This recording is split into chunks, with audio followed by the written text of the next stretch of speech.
Hola amigos, hoy quería hablarles de los fororracos, pero antes que nada agradecerle a Javier González por su colaboración con los Supergracias, que me ayuda a traerles este increíble hallazgo. Y es que acaban de publicar el descubrimiento de un fororraco gigante en Colombia. Los dinosaurios no avianos llevaban mucho tiempo muertos y Sudamérica era un continente insular que todavía no estaba conectado con Norteamérica. Aquí vivían mamíferos de gran tamaño como los toxodontes, parientes lejanos de los rinocerontes y tapires actuales, cocodrilos altos que caminaban sobre la tierra, criaturas con armaduras gruesas llamadas gliptodontes y aves gigantes no voladoras conocidas como aves del terror, con poderosas patas y picos desgarradores. Fue una época única en la historia geológica en que las aves disfrutaron de un glorioso papel como grandes depredadores.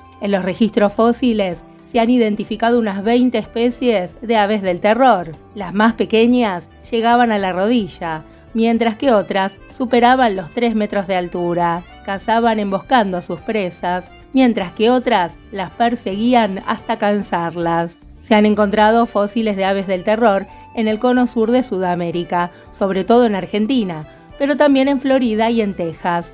Sin embargo, a pesar de un siglo de intensas exploraciones, nunca se habían encontrado en Colombia, hasta ahora. Este yacimiento fósil, conocido como La Venta, ofrece una rara instantánea de la vida en Sudamérica antes de que los animales de este mundo se encontraran con los de Norteamérica en el gran intercambio biótico americano.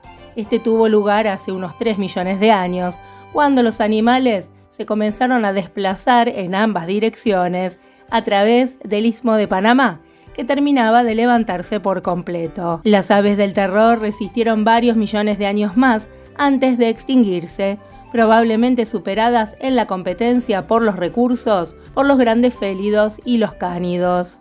El hueso fosilizado encontrado tiene unos 12 millones de años y gracias a las nuevas tecnologías, los investigadores han podido crear un modelo 3D del hueso y confirmar que pertenecía a un miembro de los fororracos. Concretamente es un fragmento de la parte inferior de la pata, similar a una tibia humana, con marcas de fauces de una bestia todavía más temible, un Purusaurus, un pariente de los cocodrilos que habría crecido hasta los 9 metros y que fue uno de los cocodrilos más grandes de la historia. Esta ave sería por lo menos un 10% mayor que las dos mayores especies de aves del terror conocidas hasta la fecha, Kelenken de la Patagonia y Titanis de Norteamérica. Sorprendentemente, el hueso de la pata también tenía marcas de una mordedura de cocodrilo, pero no queda claro si el ave murió en combate o si el cocodrilo se encontró con los restos. Este artículo describe el fósil. Era un superdepredador que prefería las zonas abiertas. Antes de este descubrimiento, la mayoría de los restos de La Venta indicaban que se trataba de un entorno de bosque tropical. Esto sugiere que se trataba de una mezcla de zonas abiertas, arbustos y bosques, algo muy parecido a lo que ocurría en el sur de Argentina durante el Mioceno medio. El enorme tamaño de esta ave también nos habla de los niveles tróficos o cadena alimentaria presentes en La Venta y de las presiones selectivas que permitirían un tamaño corporal cada vez mayor. Pero, ¿qué factores habrían contribuido a las enormes proporciones de estas aves? La expansión de las praderas abiertas durante el Mioceno medio se consideraba desde hace tiempo uno de estos factores, junto con la ausencia de los grandes mamíferos depredadores. Sin embargo, no solamente fue el entorno y las oportunidades lo que las llevó a convertirse en gigantes, sino también la competencia con otras aves del terror. El tamaño corporal controlaba la diversidad de las aves en términos de cuántas especies podían coexistir y qué funciones desempeñaban. 2 especies de aves del terror de un tamaño similar, con el mismo estilo de cacería, no podrían coexistir. Una u otra se extinguiría. El ave del terror de La Venta por ahora permanece como una especie indeterminada. Basado en los restos hallados, es un 30% mayor que Forurracos y un 18% más grande que Devicencia.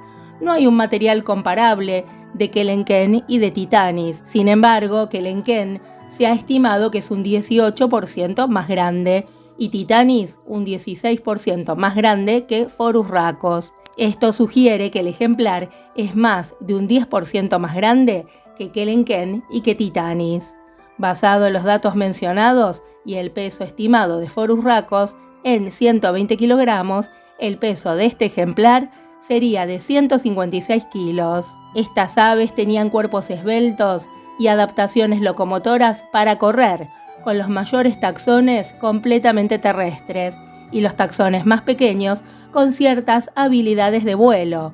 Su inmenso pico y la mecánica de su cráneo sugieren que eran eficientes depredadores. Se han encontrado principalmente en el sur de Sudamérica, con más especímenes recuperados en Argentina y otros descubiertos en Brasil, Uruguay y Perú. También se han encontrado en la península antártica y en América del Norte, aunque varias aves grandes de Europa y de África han sido sugeridas como fororracos, sus afinidades se mantienen no resueltas y son todavía bastante polémicas, siendo muy probable que correspondan a otros grupos de cariamiformes. Además, el voluminoso Brontornis había sido considerado durante mucho tiempo como un fororraco, pero recientes análisis filogenéticos indicaron que es un gallo áncere, emparentado con los dromornítidos. Sin dudas, los fororracos vivieron originalmente en América del Sur y luego migraron al norte, por lo tanto también deben haber habitado las regiones tropicales en América del Sur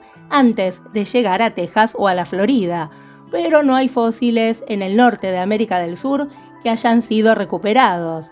Esto se puede deber a su papel como depredadores superiores, lo que podría indicar que vivían en bajas densidades, y a sus hábitos terrestres, lo que podría haber llevado a menos casos de fosilización en comparación con taxones más acuáticos. Finalmente, en bosques tropicales y sabanas, la descomposición ocurre muy rápidamente.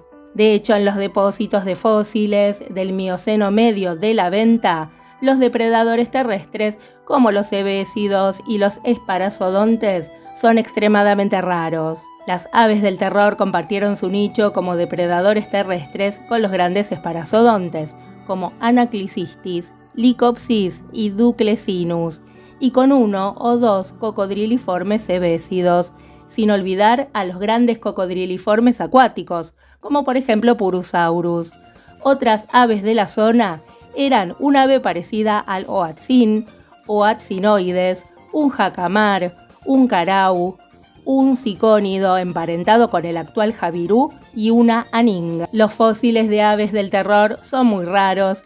Encontrar uno tan grande en un yacimiento en el que nunca se había registrado es increíblemente importante para comprender cómo evolucionaron y cómo se extendieron las aves del terror por el continente americano. Bueno amigos, espero que les haya gustado la información y si les gustó nos encontramos muy prontito. Cuídense un montón.